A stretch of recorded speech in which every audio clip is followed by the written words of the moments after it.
Sir, the reply clearly admits Sri Lankan Navy continues to arrest Indian fishermen and confiscate their boats.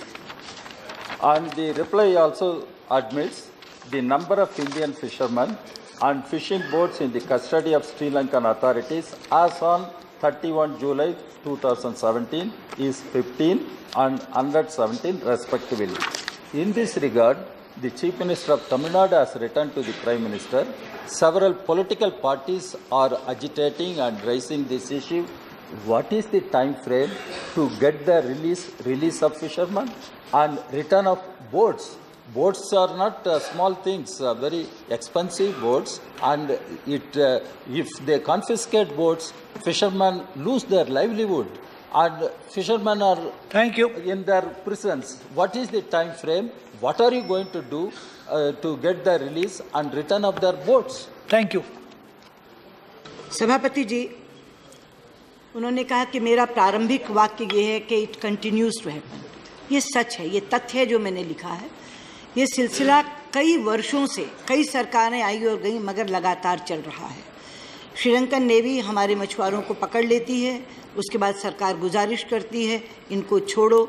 ये एक ad hoc सिलसिला है, कभी वो जल्दी छोड़ते हैं, कभी वो देर में छोड़ते हैं। और मैं ये कहना चाहूँगी कि हमारे आने के बाद, हमारी सरकार आने के बाद जल्दी छोड़ने के सिलसिले ने बल पकड़ा है।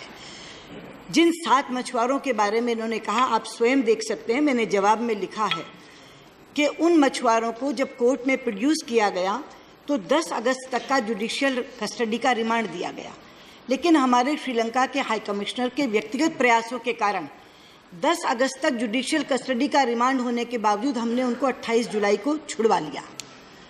एक आंकड़ा मैंने दिया है 2017 का, 251 फिशरमैन को और 42 बोट्स हम लोग छुड़वा कर लाए हैं। अच्छा हुआ प्रधानमंत्री यहाँ बैठे हैं। मैं कहना चाहूँगी सदन को कि प्रधानमंत्री जी के अपने स्तर पर राष्ट्रपति मैत्रीपाला सिरिसेना के साथ, प्रधानमंत्री रानिल विक्रमसिंघे के साथ जितनी भी मीटिंग्स हुई हैं, 1-2 नहीं, जितनी भी मीटिंग्स हुई हैं, चाहे वो कोलंबो गए हों 2 बार, चाहे वो यहाँ आए हों, हर बार ये विषय उठाया जाता है और उसी का ये परिणाम है कि हम 42 बोट्स भी छुड़ा कर लाए हैं और हम 251 मछुआरे भी छुड़ा कर लाए हैं, और जिनके बारे में खुद राजा जी ने पूछा था उनको भी समय से पहले छुड़ा कर लाए। Thank you. Second question. Sir, the reply says Indian fishermen apprehended for allegedly fishing in Sri Lankan waters.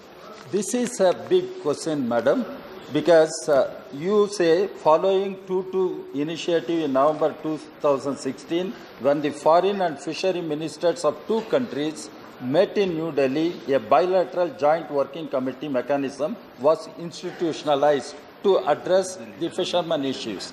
My point is, when you say allegedly fishing in Sri Lankan waters, how do we define Sri Lankan waters? In 1974, 1976, the Maritime Boundary Line Agreement were signed between India and Sri Lanka. Thereby, the Kachettivu Island was given to Sri Lanka. The agreements admit fishermen have access to Kachettivu Island, but fishermen are denied their fishing rights. In such a situation, this joint working mechanism will reconsider the bilateral agreements, Kachettivu agreements, for renegotiation, because it takes away the traditional fishing right of our fishermen. And there the allegedly Sri Lankan waters. What do we mean by Sri Lankan waters? When we have given our Kachettivu to Sri Lanka, when maritime boundary line was signed, that is what I am asking, whether government is open. Prime Minister is here. Let him explain, if necessary, whether the government will take up this issue with the Sri Lankan government for reopening and renegotiating the Kachettivu agreements. माननीय सांसद D राजा अंग्रेजी के विशेषज्ञ हैं। जब शब्द allegedly लिखा जाता है, इसका मतलब हम उसे स्वीकार नहीं कर रहे। रिपोर्टेडली, एलिजेडली, इसका मतलब, वरना हम सीधे लिखते हैं इन श्रीलंकन टेरिटोरियल वाटर्स, एलिजेडली इन श्रीलंकन वाटर्स। और दूसरी बात मैं ये कहना चाहूँगी, जो आपने कच्छतीव के बारे में कहा है, कच्छतीव का मामला सब जुडिस है, इसलिए JWG का मैकेनिज्म उसको नहीं देख रहा। लेकिन ये 2+2 इनिशिएटिव के बारे में मैं बताना चाहूँगी, प्रधानमंत्री जी यहाँ बैठे हैं, ये उनके पहल पर शुरू हुआ है, क्योंकि आपको याद है मैंने अभी एक शब्द इस्तेमाल किया, ये एडहॉक सिलसिला चल रहा था। जब प्रधानमंत्री जी के पास ये मामला पहुँचा तो उन्होंने क्या ये ऐसे ही चलता रहेगा, इसका कोई स्थायी समाधान नहीं हो सकता। तो बहुत बड़ी ब्रेनस्टॉर्मिंग की 3 मीटिंग्स हुई, उनके स्तर पर भी और मेरे स्तर पर भी, और अल्टीमेटली हम लोगों ने ये सोचा कि हम अपने मछुआरों को डीप सी फिशिंग की तरफ जब तक नहीं ले जाएंगे तब तक ये मामला ख़त्म नहीं होगा। तो एक बड़ा निर्णय लिया गया कि हम अपने मछुआरों को डीप सी फिशिंग की तरफ ले जाएं। उसके लिए 1500 करोड़ का बजट था। प्रधानमंत्री जी ने कहा 1500 करोड़ कुछ नहीं, कितना भी खर्च हो जाए इन मछुआरों को डीप सी फिशिंग की तरफ ले जाओ। इससे 2 फायदे होंगे। एक फ़ायदा तो ये होगा कि जो बॉटम ट्रॉलिंग के तहत फिशिंग हो रही है वो पर्यावरण को ख़राब करती है, क्योंकि वो समुद्र का पूरा सरफेस छील के ले जाती है। और दूसरा, डीप सी फिशिंग ना होने के कारण जो मछली नीचे है वो मरती जाती है और वो भी पर्यावरण को ख़राब करती है और मछुआरों के हाथ नहीं लगती। तो 1500 करोड़ का बजट और 3 वर्ष की अवधि ये तय हुई। 500 करोड़ रुपया प्रतिवर्ष, जिसमें से 250 crore central government, 250 crore Tamil Nadu government, ये तय हुआ। और मुझे आपको बताते हुए खुशी है कि इस वर्ष के 250 करोड़ में से 200 करोड़ रुपया सेंट्रल गवर्नमेंट रिलीज कर चुकी है, उनको दे चुकी है।